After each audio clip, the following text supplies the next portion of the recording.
Dear student, आज हम discuss करेंगे concept of biological control and integrated disease management. Biological control से जो जुड़ी हुई बीमारियां हैं जो फसलों को लगती है और इंसान को लगती है, उसको किस तरीके से कंट्रोल किया जा सकता है। The use of natural processes to combat pathogens is very helpful.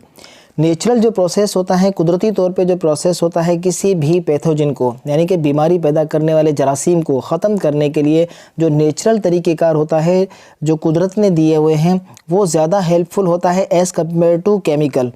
जो दवाइयाँ मेडिसिन वगैरह होती है जो कि उनके साइड इफ़ेक्ट्स बहुत ज़्यादा होते हैं। इसमें क्या होता है, it involves introduction of pathogens natural enemies into its environment. इसमें यह होता है कि कोई भी पैथोजन है उसको ख़त्म करने के लिए उसका नेचुरल एनिमी उस इन्वायरमेंट में, उस माहौल में लाया जाए जो कि उस पैथोजन का शिकार करे, उस पैथोजन को ख़त्म करे। अब जब जो बीमारी पैदा करने वाला जरासीम ख़त्म हो जाएगा तो वो जो एनिमी जो हमने पैदा किया वो भी ख़त्म हो जाएगा। तो नेचुरली बग़ैर किसी अद्वियात के किसी चीज़ को ख़त्म करना। मलेरिया का मिसाल ले लेते हैं। In case of malaria, introduction of small fish in ponds and ditches has been an effective method to minimize the growth of larva and pupa of mosquito vector। Malaria का जो वेक्टर होता है वो होता है मॉस्किटो। मॉस्किटो के अंदर जो है वो प्लाज्मोडियम होता है जो कि मलेरिया पैदा करता है। मॉस्किटो जो मच्छर होते हैं वो ज़्यादातर गंदे पानी या ठहरे हुए पानी पे होते हैं। अगर हम पॉन्ड्स हैं, डिचेज़ हैं, जो गंदगी है, जो ठहरा हुआ पानी है, अगर हम वहाँ पे स्मॉल फिशेस को उगाएं, स्मॉल फिशेस को इंट्रोड्यूस कराएं वहाँ पे, तो क्या होगा, फिशेस जो होते हैं, जो फ़िश होती है वो मॉस्किटो को ख़त्म करेगी और मॉस्किटो जब ख़त्म होगा तो मलेरिया ज़ाहिरी बात है वो भी कम होगा। तो इस तरीके से नेचुरल प्रोसेस से हम बहुत सारी बीमारियां जो है उसको ख़त्म कर सकते हैं। Biological pest control involves exposing them to predators and parasite. Biological pest control जो होता है ज़राई दवाइयात में होते हैं, उसमें जो बायोलॉजिकल कंट्रोल में क्या होता है, जो पैरासाइट होता है उसका प्रीडेटर पैदा किया जाए। जो पैरासाइट होता है जिससे फसल को नुकसान हो रही है, उस पैरासाइट को ख़त्म करने के लिए उसका नेचुरल प्रीडेटर, जो उसका नेचुरल शिकारी है, उसको ग्रो किया जाए। तो उससे भी हम जो पेस्टिसाइड के साइड इफ़ेक्ट्स जो होते हैं वो बहुत ज़्यादा नुकसानात होते हैं। एक तो वो ज़्यादा ख़र्चे वाले होते हैं, उसके बाद जो फसलों के जो हेल्पफुल जो होते हैं एनिमल्स होते हैं, इंसेक्ट जो होते हैं, उनको भी ख़त्म कर देते हैं, माहौल के लिए भी नुकसानदेह होते हैं। तो उसको ख़त्म करने के लिए वो जो पैरासाइट हैं उनके प्रीडेटर्स पैदा किए जाए जो कि उनका शिकार करें और उस बीमारी को ख़त्म करें। Eradication of plant disease by crop rotation. Plants disease को हम क्रॉप रोटेशन करवा के, जो फसल की रोटेशन करवा के भी ख़त्म कर सकते हैं। It is the practice of growing different crop on the same ground in successive years rather than repeatedly growing on years after years. इससे हम कैसे कर सकते हैं कि किसी भी प्लांट्स को हम ग्रो करें लेकिन उसके अंदर रोटेशन करवाएं। एक ही ज़मीन पे बार बार सेम जो अगर प्लांट्स को, फसल को हम ग्रो करेंगे तो उसमें ज़्यादा चांसेस होते हैं बीमारियों के। जो पैरासाइट जो होते हैं वो ज़्यादा बढ़ जाते हैं और उनके अंदर बीमारियां ज़्यादा हो जाती है, जिससे हमारा ख़र्चा जो है वो डबल हो जाता है पेस्टिसाइड पे।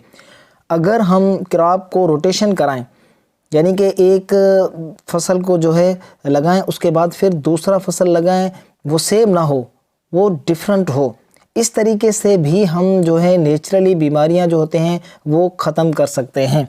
और ये सबसे बेस्ट मेथड होता है ऑर्गेनिक मेथड होता है, बजाय इसके कि जहरीली दवाइयाँ जो होती है जो कि नुकसानदेह होती है इस माहौल के लिए, उस फसल के लिए या उस एनिमल्स जो वो प्लांट्स यूज़ करते हैं उस सब के लिए ख़तरनाक होती है। इससे सबसे बेहतर तरीका यही है कि क्रॉप को रोटेशन कराई जाए, रोटेट बारी बारी जो है वो फसल काश्त किए जाएं। Through the crop rotation the chances of establishing a particular parasite weeds affecting that crop is reduce.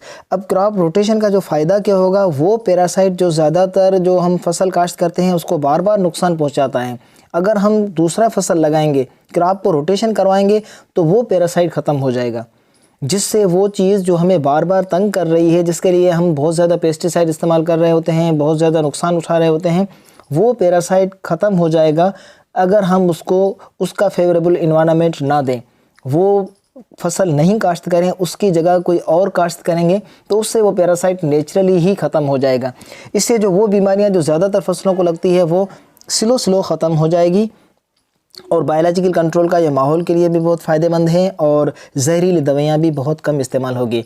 Soil fertility can be increased by introducing a crop of leguminous family which have nitrogen fixing bacteria in their root nodes। Soil की fertility, ज़मीन की ज़रखेज़ी को भी हम बढ़ा सकते हैं। अगर एक ज़मीन है उसके अंदर ज़रखेज़ कम है तो लेग्यूमिनस फैमिली के जो प्लांट्स है उसको अगर हम लगाएंगे तो उसके अंदर क्या होता है, नाइट्रोजन फिक्सिंग बैक्टीरिया होता है इनके रूट्स के अंदर, और वो ज़मीन की ज़रखेज़ी को बेहतर बनाते हैं। नाइट्रोजन जो है वो बहुत ज़्यादा ज़रूरी होता है किसी भी फसल को जो ग्रो करने के लिए। ये बेसिक चीज़ होती है। नाइट्रोजन माहौल के अंदर बहुत ज़्यादा क्वांटिटी में होती है, लेकिन इनको उससे प्लांट नहीं हासिल कर सकते हैं। इनको सॉल्युबल फॉर्म में नाइट्रोजन चाहिए जो कि बैक्टीरिया हेल्प करते हैं। तो हम लेग्यूमिनस फैमिली की जो ये दालें वगैरह हैं मुख्तलिफ किस्म की, जो इनको अगर हम काश्त करेंगे तो फिर क्या होगा, एक तो हमें प्रॉफिट मिलेगा, दूसरा ये फ़ायदा होगा कि ज़मीन जो है वो काश्त में भी बेहतर हो जाएगी। उसके अंदर जो न्यूट्रिशन कम थी जो ज़मीन के, वो बेहतर हो जाएगी। तो इस तरीके से हम बायोलॉजिकल कंट्रोल कर सकते हैं और बेहतर प्रोडक्शन पा सकते हैं और माहौल को भी बेहतर बना सकते हैं।